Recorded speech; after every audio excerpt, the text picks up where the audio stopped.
એવી ઘટના તમને હમણાં કહીશ ને, તમારી જાત કસાઈ કરતા પણ બદતર ન લાગે તો મને કહેજો. રાજકોટની અંદર જયંતિભાઈ કરીને એક શ્રાવક સ્લોટર હાઉસનું કામ સંભાળે. સ્લોટર હાઉસના જેટલા બી કતલખાનામાં જીવો છે એને બચાવવાનું કામ આ બહુ જોરદાર સંભાળે. જિંદગીના અંત સુધી એમણે આ જ જીવદયાના કામ કર્યા.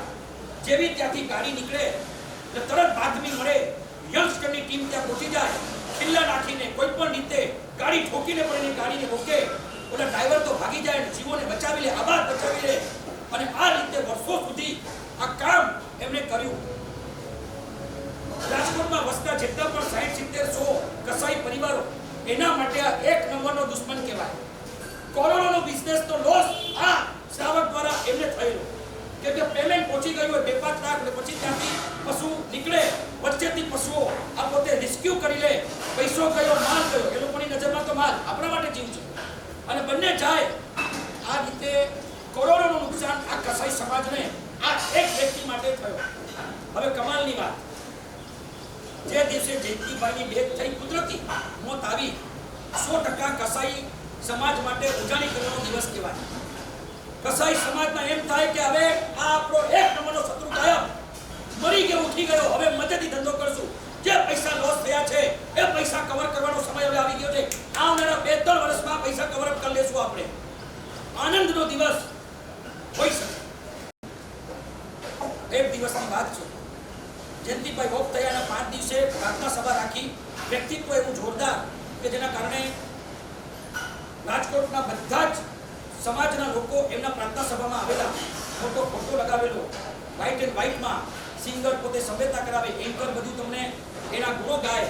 દર 5-10 મિનિટે દરેક સમાજને, દરેક સંસ્થાના જે લોકો હતા એને લોકોને 2-2 મિનિટ બોલવાનો મોકો આપવામાં આવે. અને એ કાર્યક્રમ સરસ ચાલી રહ્યું હતું. અચાનક એ પ્રિમાઇસીસમાં એ હોલમાં 20-25 કસાઈઓ એન્ટર થાય છે. જોતાની સાથે આખા શરીરમાંથી જાણે કરંટ પાસ થઈ જાય, જે છાટકો લાગે એવો છાટકો. આયોજક પરિવારને લાગ્યું કે કંઈક એટેક કરવા તો નથી આવ્યા ને, પણ આંખો ઝીણી કરીને જરા બારીકાઈથી જોયું તો ખ્યાલ આવ્યો કે એના હાથમાં શસ્ત્ર અસ્ત્ર કંઈ હતું નહીં. આવીને ત્યાં બેસી ગયા, અને બેસ્યા તો બી સંકોચાઈને બેઠા. આમ કેમ? કેમ કે એમને ખબર છે કે આ સભામાં અમારું સ્થાન ન હોઈ શકે. આ સભા અમારા કાર્યના અનુરૂપ, અમારા પોતાના વ્યવહારના અનુરૂપ આ સભા નથી. છતાંય ખૂણામાં બેસી ગયા. પરિવારે કીધું તમે તમારું કાર્યક્રમ ચાલુ રાખો. કાર્યક્રમ ચાલુ છે. અડધો કલાક થયો ને એ કસાઈના ટોળામાંથી એક વ્યક્તિ ઊભું થયું અને કહે કે ભાઈ અમને 5 મિનિટ બોલવા મળશે. ના પડવાની તો કોઈ ગુંજાઈશ નહોતી. આવી શકો છો. એમાંથી એક વ્યક્તિ બધા વચ્ચેથી આવ્યો, માઇક લીધું હાથમાં. હવે જે બોલે છે એ સાંભળવા જેવું છે. આમ જોવા જઈએ તો કે જયંતિભાઈ અમારા એક નંબરના દુશ્મન હતા. કરોડોનું નુકસાન એ ભાઈ તરફથી અમારા સમાજને અને અમારા બિઝનેસમાં થયો છે.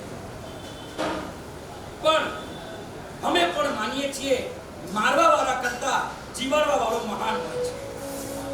અમે લોકો અમારા પેટ માટે જીવોને મારી નાખીએ છીએ, અને એ પોતાના જીવને જોખમમાં મૂકીને બીજા જીવોને બચાવે, એટલે અમે પોતે માનીએ છીએ કે અમારાથી મહાન છે.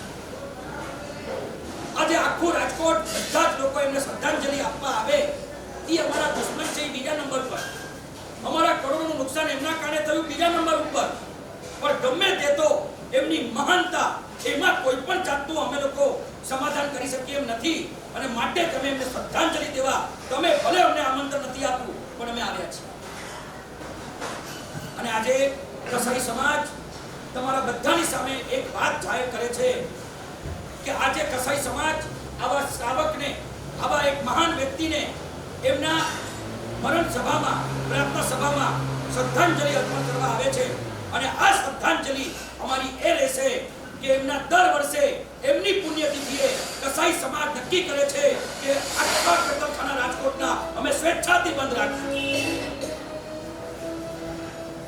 એક કસાઈને પણ ખબર છે કે કોઈના દુશ્મનના મોતમાં રાજી ન થવા. એક તમે કીડીને બચાવનારા, મકોડાને બચાવનારા, અગ્નિને, વાયુકા જીવને હિંસા માનનારા, એક આપણા કોઈ દૂરના સંબંધો કે નજીકનો વ્યક્તિ દુશ્મન બની જાય અને એના ઘરમાં આપત્તિનો વરસાદ શરૂ થઈ જાય અને અમે રાજના રેડ થઈ જઈએ. અમે એમ ઈચ્છીએ કે સારું થયું, કસાઈને પણ સમજ પડે છે કે કોઈના મરણમાં મારે રાજી નથી થવાનું.